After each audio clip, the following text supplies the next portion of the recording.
Selectwoman Keri Thompson, here with two of our faith leaders in the community, just wanting to say hi, check in with everyone, see how you're doing. I know it's been a really trying couple of weeks for all of us, and we thought it would be a great idea to chat with two of our faith leaders, Pastor Karen and Reverend Maggie, and just get some thoughts from them about, what we can be doing to take care of ourselves and take care of our community. So would love for them to just give some words of advice and wisdom and feedback to all of us. Keri, thank you. Yes, thank you for being doing here. This. And we are gathered 6 feet apart. Yep, our physical distancing. In a time when our church scattered is trying to be as vibrant as our church gathered. Yeah. I know there's a lot of things that are happening in all of our congregations. I'm thrilled the 5 congregations in Cohasset the clergy have been able to make some important connections, and we're keeping each other posted and trying to master those links. I think this morning I wanted to talk a little bit about some ways that we're trying to keep folks connected. I know, Maggie, you've got things that you're doing at St. Stephen's just as we are at Second Congregational. And then I know you brought props for us. I do have props. The way that we're conducting our worship right now is streaming on Facebook. You can join in on our Facebook page live at our usual worship times, and then you can watch the video later as it suits you as well. And as we get closer to Holy Week, I know that that's a time when a lot of us will be missing our chance to gather with our whole community and in our beautiful sanctuary. So one of the things I've been thinking about is how to help people set up a sacred space at home, a place where you can put your computer and watch the service, maybe gather for a bit of daily Bible reading or singing a song together, or just reflecting on how the day has gone and checking in with everybody. So I did bring some props.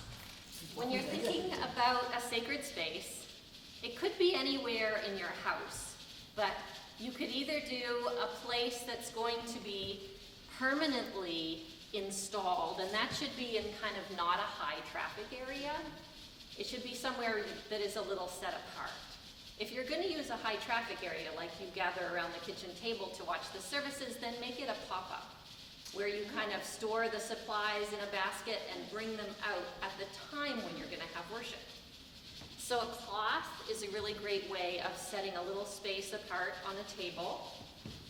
And then for Christians, we would use a Bible and probably a cross as good ways to think about bringing the Word, bringing Jesus into our space with us, giving us something that we can look at and touch and interact with.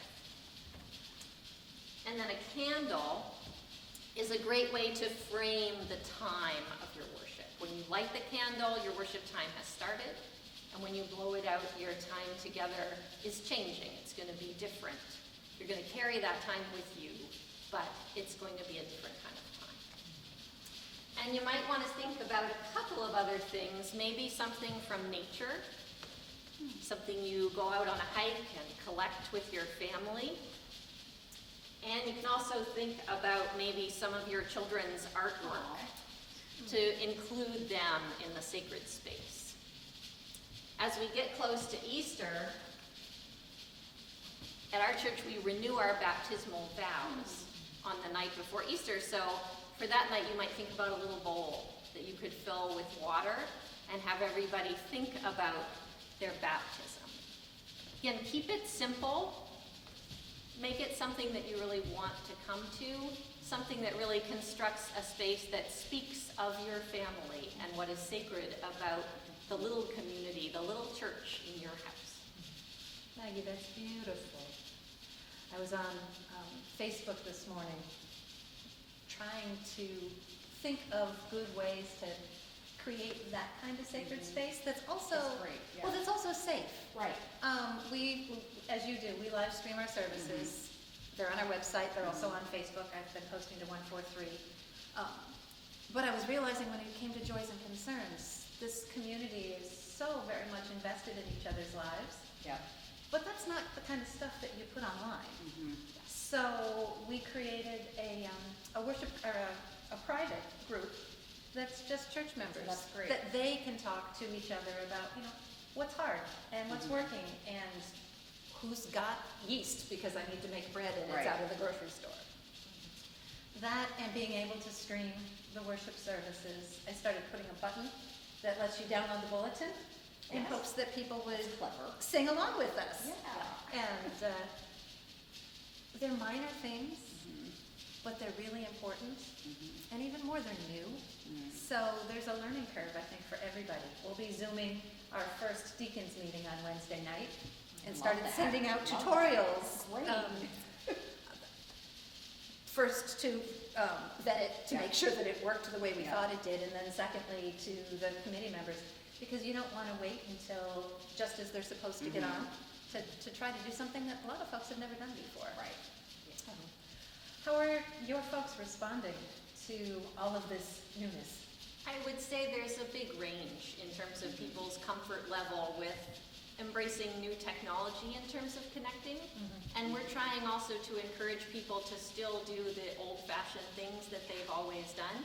We're trying to match up families to pray for each other by name every day. That's a nice approach. Maybe a family that you usually sit next to in church. I like that. Be holding that family in prayer, and set up people to call each other every day. Yeah. Just check in, what do you need, how are you doing? Yeah. Just try to keep it as simple as possible for people so that we are not adding anything to people's burdens or demands at this point when there's so much coming at them, but just try to be a place of solace and comfort as much as we can. Yeah. Technology saturation is one of the things that's concerned me. Yeah. I happen to be a computer geek, so I live in that environment. Right. And by Friday afternoon, and certainly by Saturday night, I coined a new phrase, tech-exhausted.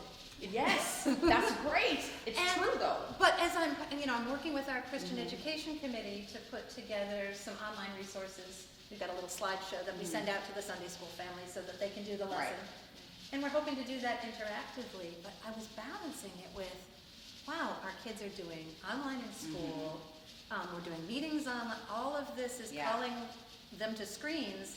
At the same time, and as a culture, we've been trying to get folks back outside and not connected to technology. Right. Walking through Wheelwright Park and seeing all the families out with their dogs, appropriately spaced. Right. No, that has been great to see. I'm just thrilled and grateful that spring is coming, even with the cold of these few days, because I think that's going to help a lot. Being outside, being in this beautiful place. Yeah.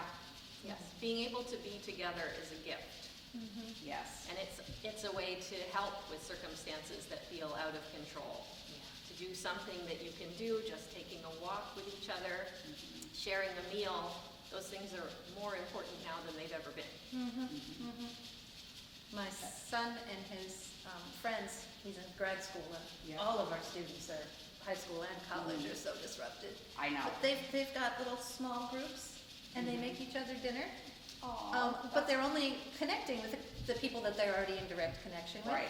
But they'll often kind of connect in some fashion so that they have that community even when they can't be in the same place. It's great advice, and I think we're really lucky to live in a time where we can use those different methods of technology to communicate with each other.